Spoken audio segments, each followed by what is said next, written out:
This is LMS Tactical, and I'm doing something different on this video. It dawned on me that I use the time driving to make all of my videos, and really the only thing you're seeing is my ugly face, my awesome dog's face in most of my videos, and scenery going by, so you don't really need to see that. So we'll give this a shot.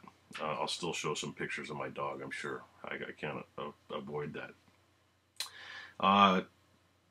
Probably about 20 minutes ago, the second suspect in the Boston bombings, the Boston Marathon bombings, was taken into custody. So, like most of us, I've been glued to, the police scanner, the Boston police scanner, and Fox News, and I even checked out CNN and MSNBC and all, just to see what was, how this thing was going down and how people were portraying things. And I just want to say good job to law enforcement up in Boston, police departments, the feds. Everybody did a really good job. I mean, it's as far as I know, unless there's some weird scandal that pops up later. Bottom line is one's dead and the other one's in custody. So my heart goes out to those who lost loved ones in the bombings, and of course the police officers, families that were killed, and all of that. What I want to talk about now is the future of America. I will tell you that anybody that's been in law enforcement since 9/11, without a doubt, every single law enforcement person, whether it's federal, state, or local, has always been asking themselves the question, why we haven't seen this before in America. Of course, now we have, and by this I mean, the relatively simple, low-key IED type attacks on soft targets. I never did come up with a good answer when people used to ask me all the time, well, why aren't we seeing that here? And who knows? I mean, I'm sure that a lot of it can be credited to law enforcement and the protective measures and whatnot. But let's be honest. I'm not going to sit here and stroke the methods of law enforcement, because I could make a 6-hour video showing holes through the systems, and I'm not going to do that here, because I'm not going to have my YouTube channel be a training aid, for anybody that would do harm to American citizens.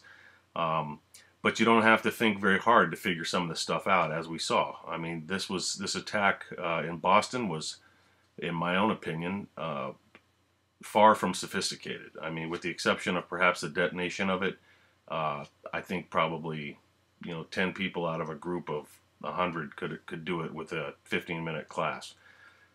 So the reason for the video, this video here, is that I just think that our cherry's been popped now as far as this type of attack.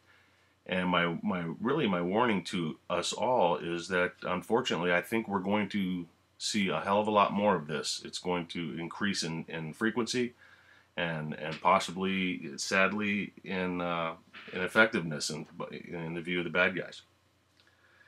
Our country is full of soft targets, and we have lots of enemies. And what's different about this? That'll be debated for years and years. I just put out on Twitter, which my Twitter is at Airborne80, AIRBORNE 80, be in the credits. I just put out that I bet this guy was sort of tongue-in-cheek, a little gallows humor, but I bet this suspect is going to be, or wish that he would have murdered American soldiers, so that he would only be charged with workplace violence instead of the capital murder that he's going to be facing. So that's sort of dark humor, because I'm extremely bitter about the Major Nidal Hasan, his horrific terrorist act being defined as workplace violence. That spits in the face of every single citizen in this country. But that's a different video, I guess.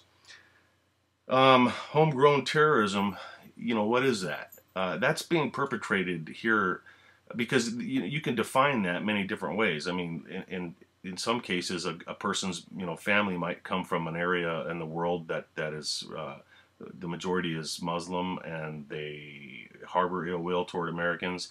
Maybe they come over here and they have children here. So those are homegrown people that grow up, and if they start killing Americans, then I guess you could call them homegrown terrorists.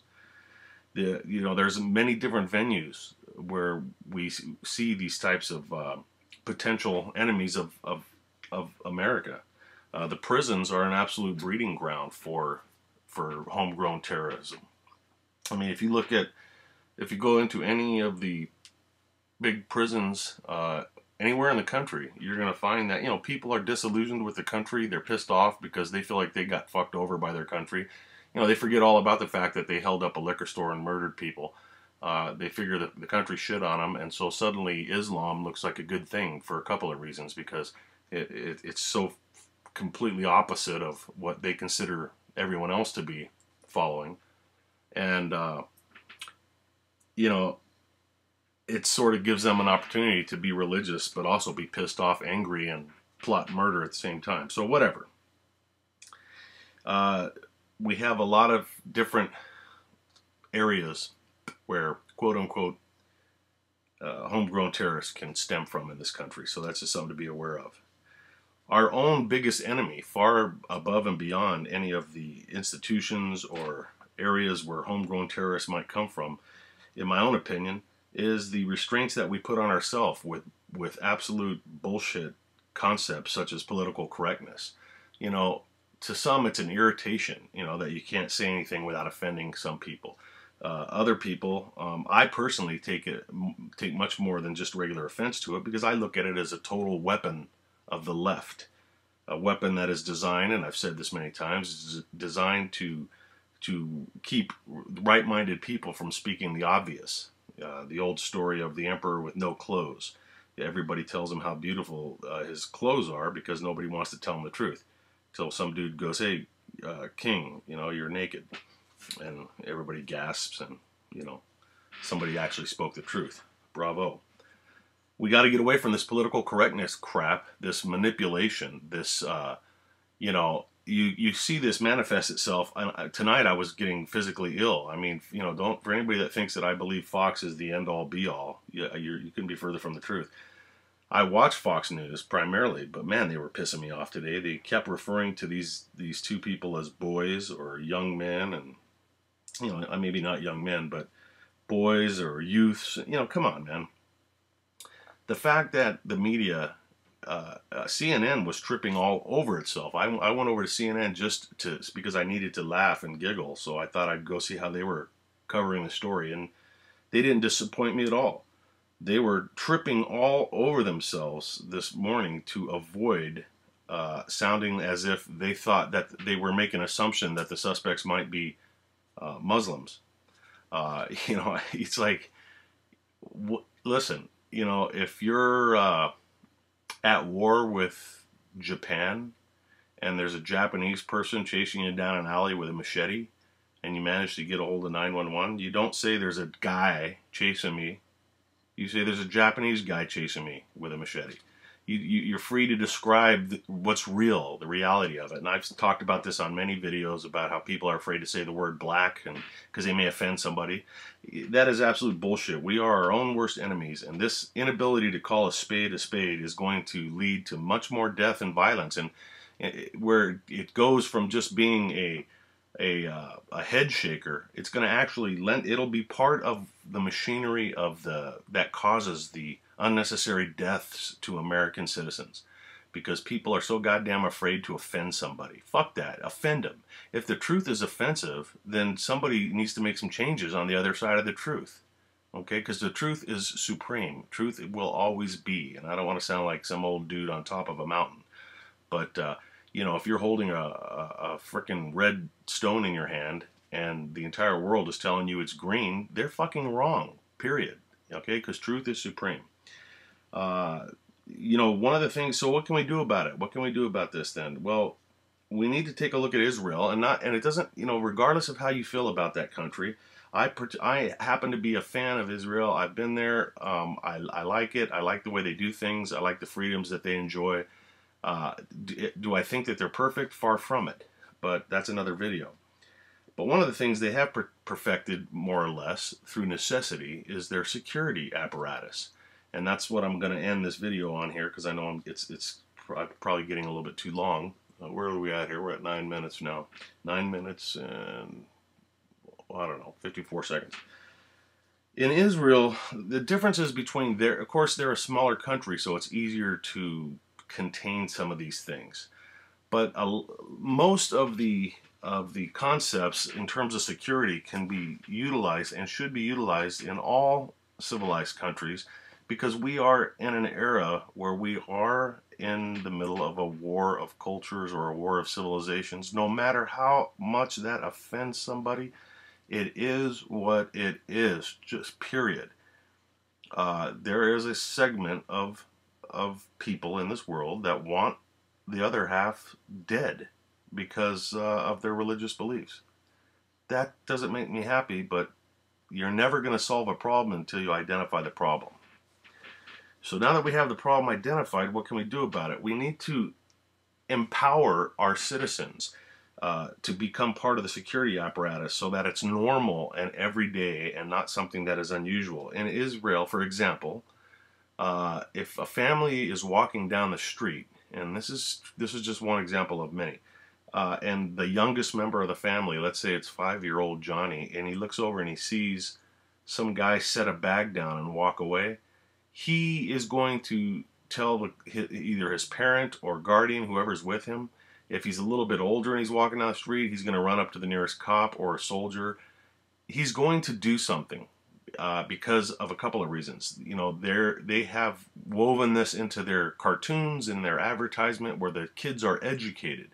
And here comes the key word. They are empowered. They feel empowered to be able to speak up and point out something that they know is suspicious. Now over here in America, if we raise our kids to believe that if they make an accusation and are wrong, then oh, why did you point out that person that left that bag? Is it because he's black? You must be a racist. They sound like stretches, but this is what has been crafted and bred into the psyche of the American citizen, especially the American white citizen, who has been told that he's guilty for every goddamn thing from fucking, the beginnings of slavery in Africa, the slaughtering of Indians. I mean, all of us have Indian blood on our hands. We got to wash like 3 times. It's bullshit. It's absolute bullshit. It's a political correctness, crap, manipulation, and it's all done to push people into one political area or another. Of course, if you're a conservative, you realize that the whole political correctness and all this other bullshit is used to push people into another area to vote. They'll say, oh, the conservatives hate blacks and they hate Mexicans and they hate Spanish people. They do that so that the Spanish people and the blacks will vote for whoever it is that they're pushing. In this case, it's Obama. Like I've said before, I personally think the liberals treat the American black or the African American worse than any slave drivers ever did, because they do their thinking for them, and they force them into they make them feel like they're not capable of thinking for themselves. Another video. Sorry, I digressed. So yeah, we need to empower our citizens from childhood up, because this is here to stay. There is no negotiating your way out of terrorism, people. That's the thing you need to understand. When a group of people believe in their heart of hearts that it's their religious duty to convert you or slaughter you, there is nothing that you can give them. You can, people talk about, well, we brought this on ourselves because we did this, that, and the other thing. Well, no, there are no perfect countries, and we're certainly not perfect. Far from it anymore, believe me. But that being said, there is evil in the world. And, at some point, you got to just pick a team. You got to say to yourself, am I going to try to appease the people that fundamentally want to slaughter me, or not? And if it's not, then you got to do something about it. You got to stop fucking with the Second Amendment. Like I've said before, if you hate guns, that's great. Don't be around firearms.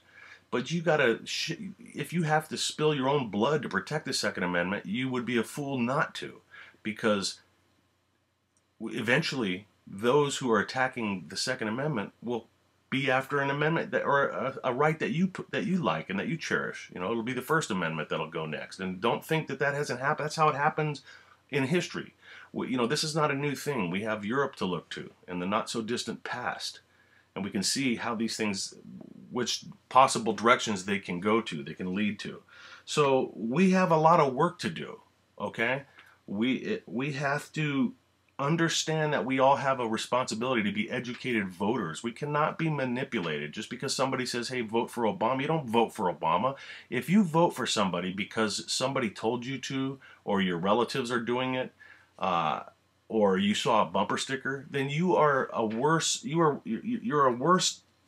cancer to American freedom than Adolf Hitler was, because you do damage that way.